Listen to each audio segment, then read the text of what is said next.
In recent weeks and months, the following news spread online. In Spain, the police violently repressed a farmers' protest this year. The French president announced the end of the Christmas holiday. In Germany, the Greens trashed their own party conference venue. Across the EU, toilet paper will be banned for environmental reasons.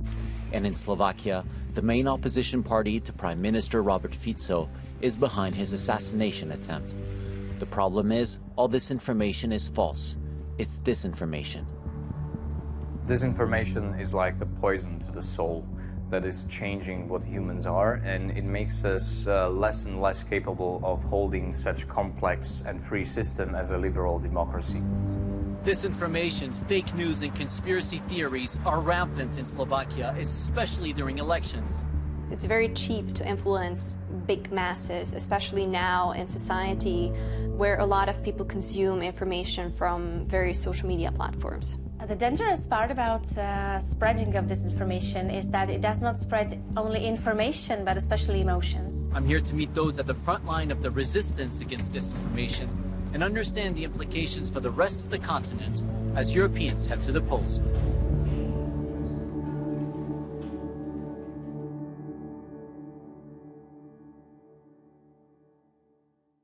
Overovňa Rádia Slovensko.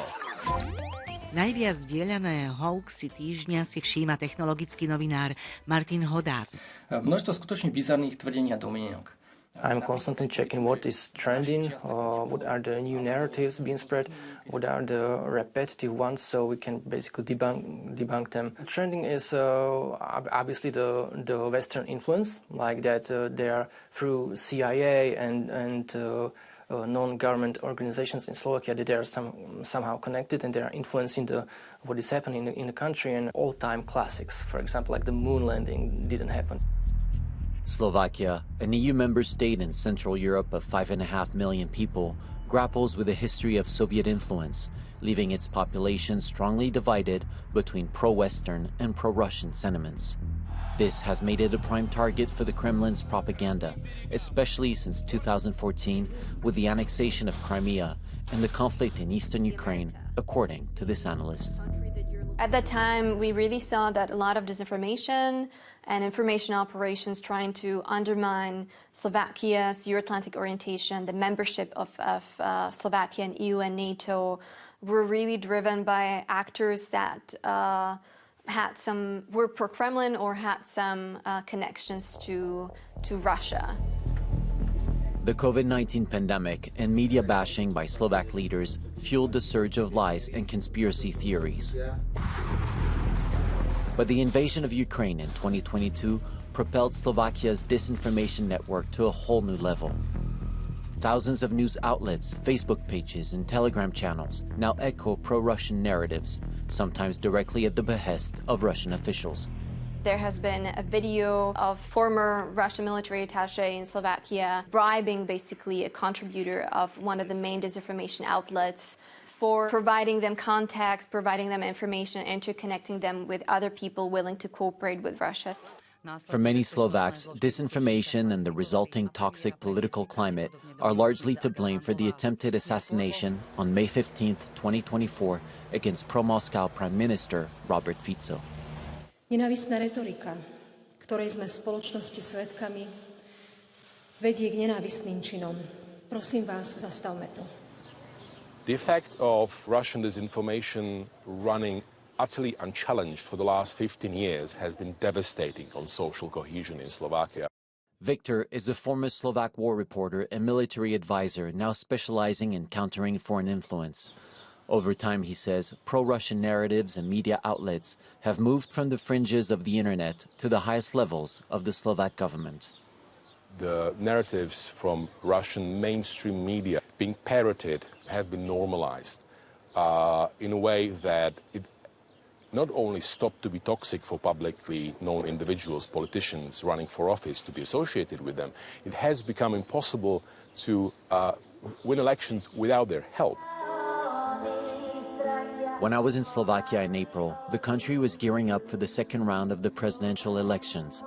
Ivan Korčok, a pro-Western diplomat, eventually lost to an ally of Robert Fico, Peter Pellegrini, who will take office in June. In the lead-up to the vote, a barrage of disinformation targeted Korczak.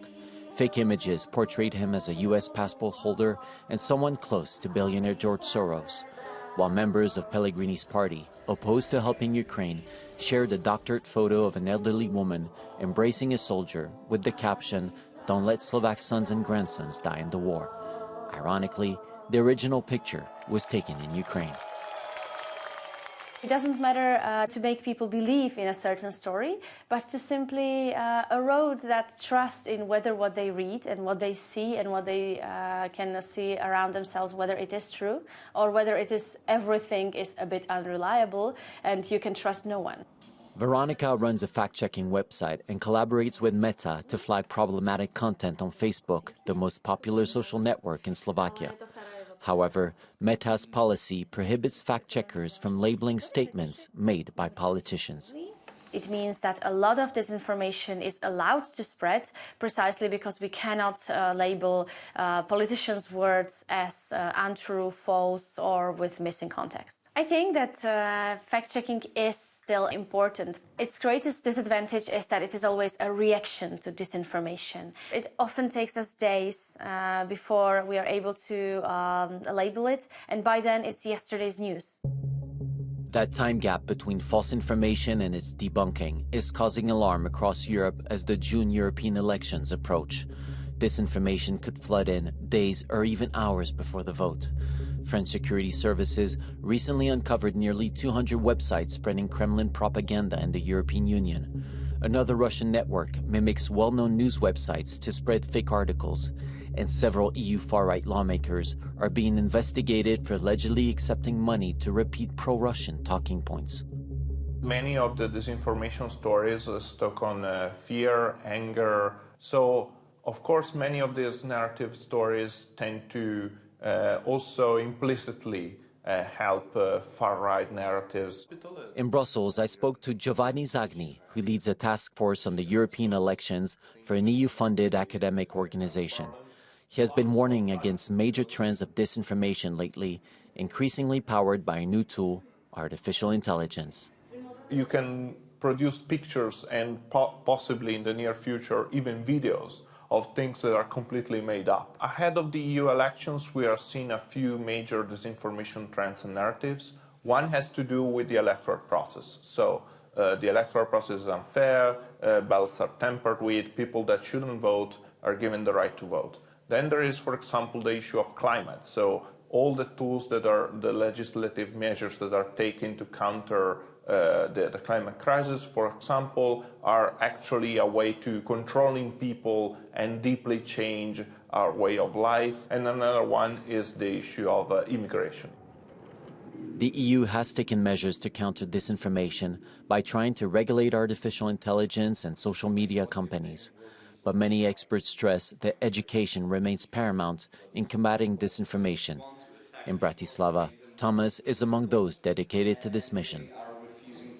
We can do something about the polarization in society by creating this culture where we do really care about how we communicate with each other. There are many cases when young people are actually, for instance, radicalized through online platforms, even like the Chinese platform TikTok, which provides them with content that in the end turns them into people who are actually far more, I would say, far-right or misogynist. Education should be the bedrock of how we are engaging with this problem as a society. I do believe that everyone benefits from courses like these because it gives you better preparation and adaptation for the reality of the current world. In April, Robert Fico and his far-right culture minister, a well-known conspiracy theorist, intensified their efforts to control information by pushing a law undermining the independence of the state broadcaster, despite widespread opposition to the reform. While both refused to be interviewed for this report, they will likely have to continue answering to the people of Slovakia, as well as to those fighting against the idea, induced by disinformation, that truth no longer exists. One of the biggest challenges is making people believe that what I'm saying is true, and the other part is making sure that they don't think I'm part of the conspiracy.